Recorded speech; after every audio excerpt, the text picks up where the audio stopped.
Selamat pagi, Bapak Ibu Saudara sekalian yang kasih Tuhan. Puji Tuhan, hari ini kita boleh kembali beribadah bersama, masih secara online. Tapi sebentar lagi kita akan kembali bertemu dan lakukan ibadah secara onsite di Marubra ya. Dan saya percaya kita semua looking forward akan hal tersebut. Hari ini saya akan sampaikan sebuah khotbah yang saya ambil dari satu ayat, yaitu Roma pasal 2 ayat 4. Roma 2 ayat 4, saya akan bacakan demikian firman Tuhan. Maukah engkau menganggap sepi kekayaan kemurahannya, kesabarannya, dan kelapangan hatinya? Tidakkah engkau tahu bahwa maksud kemurahan Allah ialah menuntun engkau pada pertobatan? Saya akan ulang bagian yang pertama. Maukah engkau menganggap sepi kekayaan kemurahannya, kesabarannya, dan kelapangan hatinya? Judul firman Tuhan pada pagi hari ini adalah jangan menganggap sepi. Jangan menganggap sepi. Jika saya mengawali dengan sebuah cerita. 20 tahun yang lalu pertama kali saya dan istri datang ke kota Sydney, Australia. Kami ini punya hobi atau kebiasaan, saudara.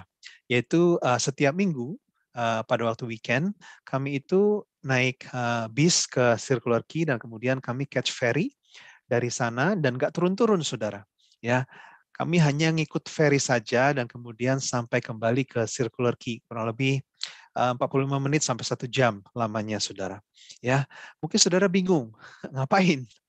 Tapi kami lakukan itu karena bagi kami Sydney Harbour itu adalah satu tempat yang sangat indah.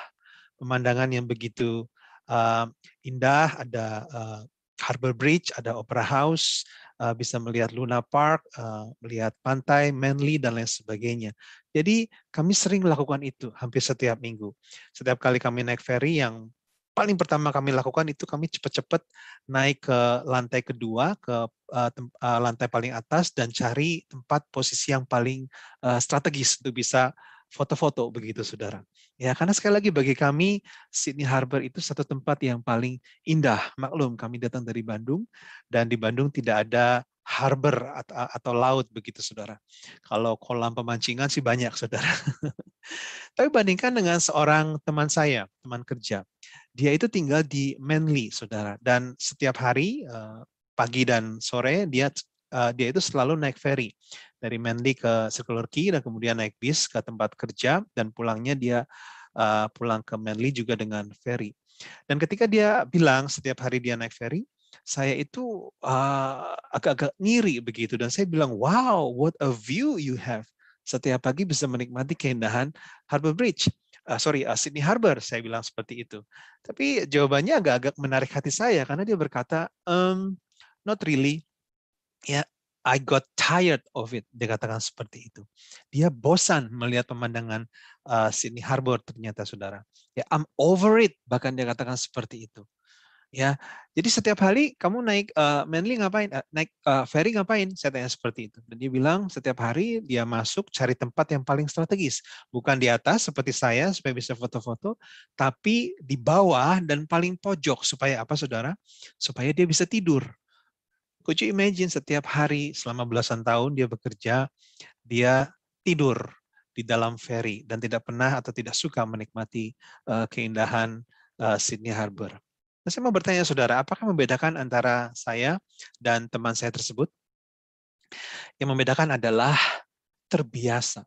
Teman saya, dia sudah terbiasa melihat keindahan Sydney Harbour, sehingga dia tidak lagi appreciate keindahan tersebut. Dia tidak lagi menghargai, ya. Dan inilah yang saya ingin sampaikan pada pagi hari ini, saudara. Tahukah saudara bahwa dalam kehidupan kita mengikut Tuhan, kadangkala kita pun seperti teman saya tersebut. Kita menjadi terbiasa dengan tanda kutip dengan Tuhan. Artinya kita terbiasa dengan keindahan kasih Tuhan, anugerah Tuhan, kemurahan Tuhan, ya, sehingga kita tidak lagi menghargai itu semua. Ya, kita mungkin mengawali dengan baik ketika pertama kali kita terima Yesus, we started well, ya, tapi kemudian lama kita mengikut Tuhan, kita kehilangan rasa syukur, penghargaan kita. Somewhere along the way, we lose the wonder, the awe, and the beauty of God and His grace. Ya, inilah yang saya maksud dengan menganggap sepi yang tertulis dalam ayat yang tadi kita baca. Menganggap sepi itu berarti melihat sesuatu biasa saja. Melihat sesuatu itu tidak istimewa, begitu saudara. Melihat sesuatu itu bahkan tidak berharga. Ya, menganggap sepi itu berarti kita mengabaikan, ya, atau tidak mengindahkan. Saudara ingat Yesus pernah berkata dalam Matius 6 ayat 24, seorang hamba tidak bisa mengabdi kepada dua tuan, karena dia akan setia pada yang satu dan tidak mengindahkan kepada yang lain. Nah, kata tidak mengindahkan dalam ayat tersebut itu adalah kata yang sama dengan menganggap sepi. Ya, menganggap sepi artinya kita tidak mengindahkan atau mengabaikan sesuatu. Dan pada pagi hari ini saya akan sampaikan ada 3 tanda atau 3 ciri orang yang menganggap sepi kemurahan Tuhan atau anugerah Tuhan dalam kehidupan mereka. Dan inilah hal yang sama yang disampaikan juga oleh Rasul Paulus dalam beberapa pasal pertama surat Roma, khususnya pasal 1 sampai ketiga. Mari kita lihat satu persatu, saudara. Tanda pertama, ya, orang yang menganggap sepi kemurahan Tuhan itu adalah unrepentance. Unrepentance, ya, tidak hidup dalam pertobatan. Ya, Roma 2 ayat 4 bagian B berkata, tidakkah engkau tahu bahwa maksud kemurahan Allah adalah menuntun engkau kepada pertobatan. Ya, Rasul Paulus, saudara, dia tulis ayat ini kepada orang-orang yang tidak percaya di kota Roma, ya, yang hidup dalam dosa, hidup dalam kejahatan, ya, mereka penuh dengan kecemaran, imoralitas, penyembahan berhala dan lain sebagainya. Ya, dan dia berkata, tahukah kamu bahwa mengapa engkau menganggap sepi? Tahukah kamu bahwa itu semua Tuhan berikan kemurahan hatinya, kesabarannya, kelapangan dadanya, supaya justru engkau bisa bertobat. Ya, itu yang Rasul Paulus sampaikan. Ya, jadi maksud kemurahan Tuhan diberikan supaya mereka dapat bertobat. Mungkin ada di antara saudara yang berpikir, tapi kan aku nggak seperti orang-orang tersebut. Ya, aku nggak hidup bejat, aku nggak hidup dalam dosa-dosa yang besar dan lain sebagainya. Tapi saya mau berkata pada pagi hari ini, kadangkala dalam kehidupan kita, mungkin masih ada dosa-dosa yang tersembunyi, yang masih kita lakukan. Dosa-dosa yang kalau boleh saya katakan kita terbiasa lakukan tersebut. Ya, atau mungkin dosa-dosa yang tidak tersembunyi, tapi kita masih lakukan terang-terangan. Ya, perselisihan, percekcokan, fitnah, gosip, amarah, iri hati, dan lain sebagainya. Dan saya mau berkata, ketika kita terbiasa hidup dalam dosa-dosa tersebut, sebenarnya saudara, kita sedang menganggap sepi kemurahan, kesabaran, dan kelapangan hati Tuhan. Ya, jangan kita menganggap sepi kemurahan Tuhan, saudara. Mari kita belajar hidup dalam pertobatan. Bedakan antara lahir baru dengan pertobatan, conversion and repentance. Lahir baru atau conversion itu artinya kita menerima Yesus itu adalah sebuah pengalaman sekali seumur hidup. Tapi repentance atau pertobatan adalah pengalaman setiap hari, saudara. Artinya senantiasa kita harus hidup dalam pertobatan. Kita harus bertobat dari dosa-dosa kita. Ya, itu adalah keputusan setiap hari. Ya, orang Kristen itu bisa jatuh dalam dosa, tapi kita tidak boleh hidup dalam dosa. Bahkan kita tidak bisa sebenarnya hidup dalam dosa. Karena Rasul Paulus katakan dalam Roma 6 ayat 2, kita sudah mati dalam dosa. Bagaimana orang yang sudah mati itu bisa hidup dalam dosa?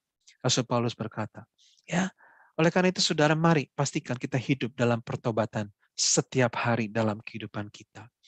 Oh saudara, kalau orang biasa hidup dalam dosa, artinya kita nyaman, comfortable hidup dalam dosa, seperti orang-orang yang digambarkan oleh Rasul Paulus dalam pasal 1 dan 2 surat Roma tersebut. Maka akan ada 3 hal yang terjadi, saudara.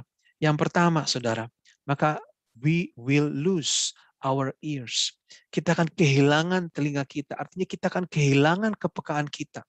Ya, kita nggak bisa mendengar Tuhan menegur. Apalagi saudara menegur. Kita nggak bisa lagi mendengar Tuhan bicara dalam kehidupan kita. Kenapa? Kita menganggap sepi kemurahan Tuhan. Kita terbiasa nyaman hidup dalam dosa. Ya, and we lose our ears. And we can lose our fears. Kita kehilangan rasa takut kita. Kita kehilangan rasa gentar kita kepada Tuhan, rasa hormat kita kepada Tuhan. Ya, karena kita terbiasa nyaman hidup dalam dosa. Ya, dan kita dapat kehilangan our tears. We can lose our tears. Kehilangan istilahnya air mata kita, hati kita mengeras, ya, hard conscience. Seperti Fir'aun, saudara, dalam kitab Keluaran, kisah bangsa Israel keluar dari Mesir. Hatinya mengeras. Ya, kita nggak lagi bisa tersentuh, terjamah oleh kasih Tuhan, oleh kebaikan Tuhan dalam kehidupan kita. Itu semua kita anggap biasa, kita anggap sepi. We take it for granted. Ya, ketika kita beribadah, kita menyanyi, kita melihat orang bisa meneteskan air mata, mengalami jamahan kuasa Tuhan, kasih Tuhan yang begitu baik dalam kehidupan mereka. Kita nggak bisa mengerti. Ya, kita anggap itu semua biasa, saudara. Kita nggak lagi bisa menangis dan mengalami sentuhan kasih Tuhan. Why? We lose our tears. Itu orang yang terbiasa hidup dalam dosa, yang tidak lagi hidup dalam pertobatan setiap hari. Dan ini yang dialami oleh anak-anak Imam Eli, saudara, Hofni dan Pinehas, kalau saudara ingat ceritanya dalam kitab Samuel. Mereka orang yang jahat di mata Tuhan, biasa melakukan dosa dan kekejian di mata Tuhan. Padahal mereka adalah imam, bahkan mereka berzina, ya, bersetubuh dengan wanita-wanita di depan kemah pertemuan, kemah suci. Alkitab mencatat. Dan mereka biasa lakukan itu, mereka nyaman lakukan dosa-dosa tersebut. Ya, mereka menganggap sepi kemurahan hati Tuhan, saudara. Ya, menganggap sepi dalam Roma 2 ayat 4 tersebut. Kata aslinya secara literal, katepronio itu berarti despise. Despise atau contempt atau hate. Jadi membenci begitu. Bukan hanya menganggap sepi, tapi membenci, saudara. Saya mau berkata, orang yang terbiasa nyaman hidup dalam dosa, sebenarnya mereka adalah orang yang membenci Tuhan. Seperti anak-anak Imam Eli tersebut. Bapak Ibu sekalian, mari jangan kita menganggap sepi kemurahan, kebaikan, anugerah, kesabaran, kelapangan hati Tuhan yang sebenarnya Dia izinkan, Dia berikan itu semua untuk membawa kita kepada pertobatan. Ya, mari kita hidup dalam pertobatan setiap hari senantiasa dalam kehidupan kita. Dan yang kedua, saudara, tanda kedua atau ciri kedua orang yang hidup dalam yang menganggap sepi, itu adalah orang tersebut akan self-righteous, saudara. Self-righteousness itu adalah tanda yang kedua. Orang yang menganggap sepi kemurahan Tuhan. Self-righteousness itu artinya kita mengandalkan kesalehan sendiri. Mengandalkan kebenaran kita sendiri, perbuatan baik kita sendiri. Ya, Roma 3 ayat 24 sampai 27 atau 24 dan 27 berkata, dan oleh kasih karunia telah dibenarkan dengan cuma-cuma karena penebusan dalam Kristus Yesus. Jika demikian, apakah dasarnya untuk bermegah? Tidak ada. Berdasarkan apa? Berdasarkan perbuatan? Tidak, melainkan berdasarkan iman. Jadi di sini Rasul Paulus sedang berkata atau sedang menerangkan, saudara, bahwa sebenarnya keselamatan yang kita dapatkan dari Tuhan adalah sesuatu yang cuma-cuma. Oleh karena anugerah dan kemurahan Tuhan, bukan oleh karena kesalehan atau perbuatan baik kita sendiri. Rasul Paulus tekankan hal ini berkali-kali sepanjang surat Roma, saudara. Bahkan tema utama surat Roma adalah bicara tentang iman yang menyelamatkan. Ya, bukan oleh karena perbuatan baik, tapi oleh karena iman dalam dalam anugerah dan kemurahan Tuhan. Ya, dan kita harus mengerti, saudara, hal tersebut bahwa kita selamat. Maaf, saudara. Itu semua oleh karena kemurahan Tuhan, oleh karena anugerah Tuhan. Ya, dan jangan kita menganggap sepi hal tersebut. Bukan karena murah sehingga kita mendapatkan cuma-cuma, tapi justru karena terlalu mahal, maka kita dapatkan keselamatan dari Tuhan dengan cuma-cuma di dalam Yesus Kristus. Ya, apa bedanya antara anugerah dengan kemurahan, Bapak Ibu Saudara sekalian? Apa bedanya antara anugerah dengan kemurahan? Anugerah atau grace itu artinya we receive what we don't deserve.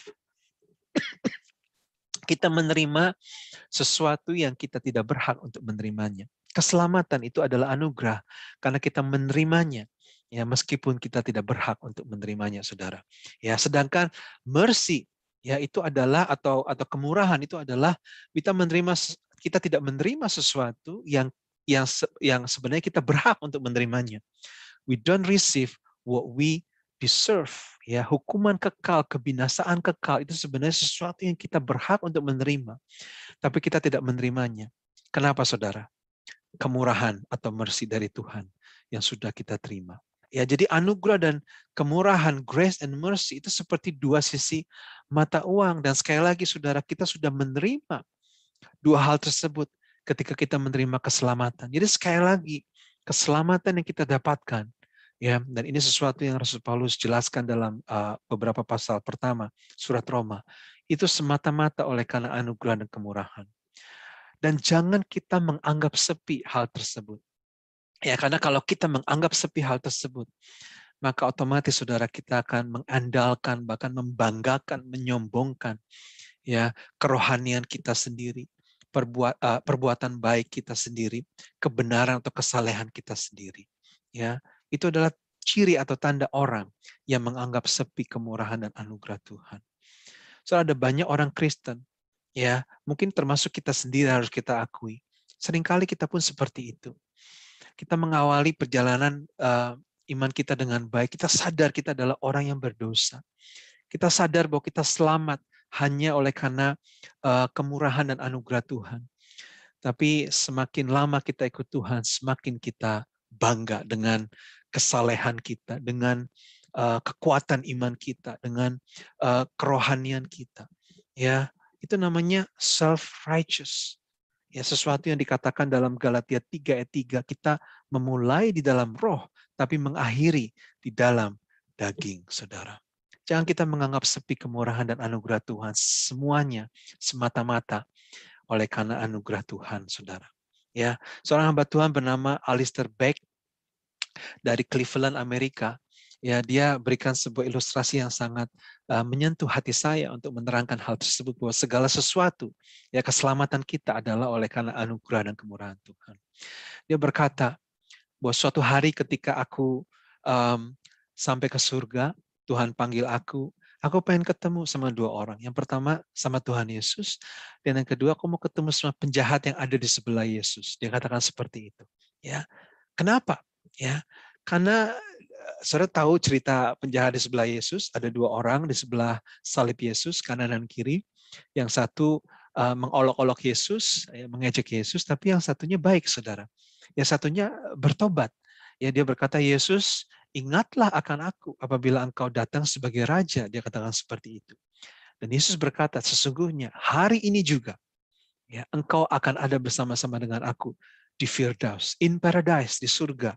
Ya, Yesus janji seperti itu pada hari itu juga.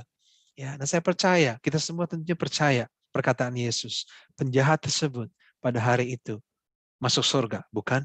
Dan Pastor Alistair Beck dia berkata, aku pengen ketemu sama penjahat tersebut di surga nanti. Kenapa? Karena aku mau tanya sama dia, how do you feel being in heaven? How did you make it here in heaven? Ya, karena seumur hidup kamu itu penjahat, ya dibaptis kagak, ikut kelas pemberitaan kagak, ya sekolah Alkitab apalagi. Kamu kan nggak seperti saya. Saya ini sudah pelayanan seumur hidup, sudah profesor teologi dan lain sebagainya, bahkan hamba Tuhan. Tapi kok ternyata kita sama-sama ada di surga hari ini. Ya, oleh karena itu dia mau tanya, how do you feel? How did you make it here? Ya, dan dia bayangkan ketika penjahat tersebut pertama kali sampai ke Firdaus pada hari itu. Mungkin dia bingung, dia agak-agak canggung, dia bertanya-tanya dia ada di mana. Nah, kemudian mungkin dia disamperin oleh malaikat. Nah, malaikatnya mungkin bertanya, Bapak, namanya siapa? Ya, Bapak di sini ngapain? Mungkin dia nggak tahu, saudara, ditanya seperti itu. I don't know. Ya, nggak tahu Pak Malaikat. Ya, what do you mean? You don't know? Why are you here? I don't know. Aku nggak tahu Pak Malaikat. Ya, sudah berapa lama melayani Pak? Belum pernah Pak Malaikat. Sudah berapa lama ikut kelas katekisasi? Mungkin Alpha Course atau SPK begitu ya, saya pengikut Kristus. Nggak pernah juga Pak Malaikat. Ya, sudahkah Bapak dibasuh oleh darah anak domba, Pak? Ya, what is that? Apa itu? Nggak tahu, Pak. Malaikat. Mungkin malaikatnya bingung, jangan-jangan dia panggil supervisornya. Mungkin supervisornya datang, malaikat yang lebih senior begitu. Dia tanya-tanya lagi, have you been justified by faith?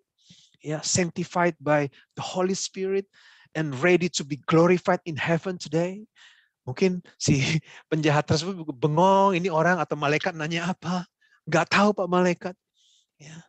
Mungkin malaikat tersebut bingung, loh Bapak ini masuk surga tapi ditanya-tanya nggak tahu semua jawabannya. Kalau gitu Bapak taunya apa? Do you know anything? Penjahat tersebut menjawab, I only know one thing Pak Malaikat. Saya hanya tahu satu hal saja. What is it? What do you know? All I know is the man in the middle cross say, I can come. Yang saya tahu, orang yang ada di salib di tengah tersebut berkata, aku boleh datang ke sini. Saya kasih Tuhan, saya mau berkata, this is the only answer that is right. Ketika kita di surga dan ditanya, kenapa engkau ada di sini? Jawaban kita bukan karena saya penuh dengan iman. Karena saya setia, karena saya hebat, karena saya rohani, karena saya sudah berkhotbah ribuan kali. No, not because I, tapi because He, because Jesus. Karena Yesus, because He died for me. That's why I am here today. Sebab oleh kasih karunia kamu diselamatkan. Oleh karena iman itu bukan hasil usahamu, tapi pemberian Allah. Itu bukan hasil pekerjaanmu. Jangan ada orang yang memegahkan diri. Ya, jangan kita anggap sepi, Bapak Ibu Saudara sekalian, anugerah dan kemurahan Tuhan. Kita terima keselamatan. Kita ada hari ini semuanya 100%, bukan 99,99%. 100% kita terima oleh karena anugerah dan kemurahan Tuhan. Melalui iman, by faith in Jesus Christ. Kita boleh beribadah, kita boleh melayani, kita boleh lakukan berbagai pekerjaan baik, bukan supaya kita diselamatkan, tapi karena kita sudah diselamatkan. We are not saved by good works, but we are saved for good works. This is why we have to preach the gospel to ourselves. Kita harus khotbahin diri kita sendiri setiap hari, Bapak Ibu Saudara sekalian, tentang berita Injil, kabar baik tersebut, supaya kita ini nggak lupa. Karena kecenderungan kita sebagai manusia, kita lupa dan kita bangga dan kita sombong. Kita anggap kita ada hari ini, ya jadi orang Kristen, ya dipakai Tuhan untuk melayani, oleh karena kerohanian iman kita yang hebat, karena kekuatan kita, kesalehan atau kebenaran kita sendiri. Itulah self-righteousness. Ya, dan itu tandanya kita sebenarnya menganggap sepi anugerah kemurahan Tuhan. Ya, jangan anggap sepi anugerah kemurahan Tuhan, saudara dikasih Tuhan. Anugerah yang menyelamatkan kita dulu adalah anugerah yang sama yang menopang kita hari ini. Amin, Bapak Ibu Saudara sekalian. Ya, dan yang ketiga, tanda atau ciri orang yang menganggap sepi adalah ungratefulness. Ungratefulness. Ya, ungratefulness artinya kita tidak bersyukur atas kehidupan kita, saudara. Ungrateful.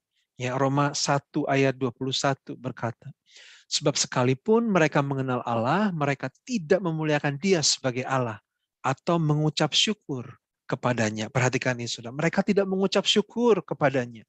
Sebaliknya pikiran mereka menjadi sia-sia dan hati mereka yang bodoh menjadi gelap. Ya, di sini kita melihat bahwa Rasul Paulus, ya, dia memperingatkan atau menegur orang-orang di Roma pada saat itu. Ya, jangan menganggap sepi ya kemurahan anugerah Tuhan. Ya, dan kalau engkau menganggap sepi tandanya engkau tidak bersyukur atau engkau lupa bersyukur atas keadaan hidupmu. Bapak-Ibu sekalian, inilah dialami oleh bangsa Israel. Bangsa yang berkali-kali ditolong Tuhan, ya diberikan anugerah, kemurahan, mujizat ya oleh Tuhan, tapi berkali-kali pula mereka menganggap sepi. Mereka tidak bersyukur, bahkan mereka bersungut-sungut, saudara.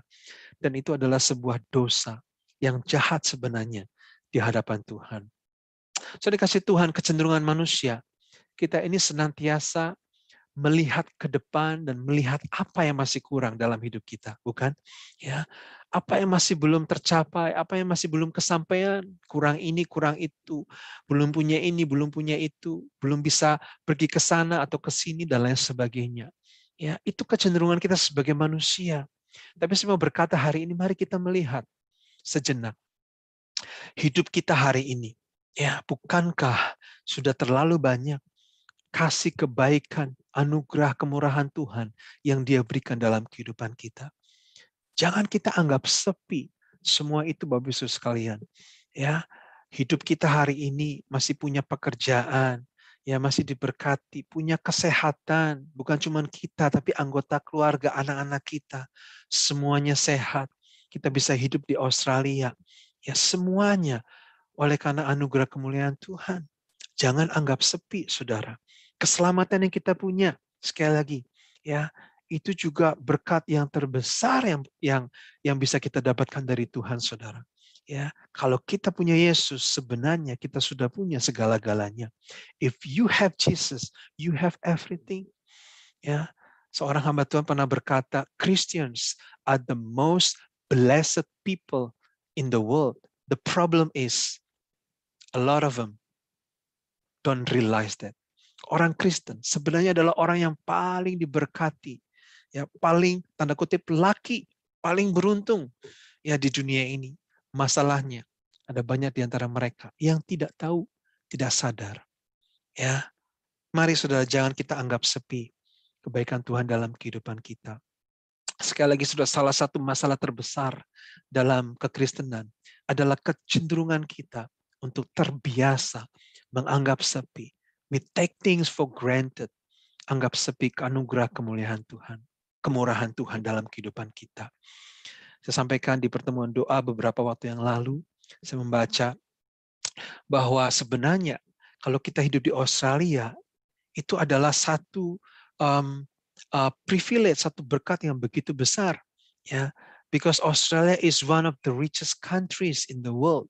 Dikatakan kalau kita bisa hidup di Australia dan punya pendapatan menengah atau pendapatan rata-rata saja, sebenarnya kita lebih kaya dari 99,72% orang di dunia, saudara. We are richer than 99.72% of people in the world. Ya, kalau kita hidup di Australia, bukankah kita sudah diberkati? Dan kita lihat selama kurang lebih 2 tahun ke belakang atau lebih hampir 2 tahun di belakang kita, saudara, masa-masa pandemik ini, ya kita bisa mendapatkan vaksin dengan gratis, dengan baik, dengan cepat, dengan mudah.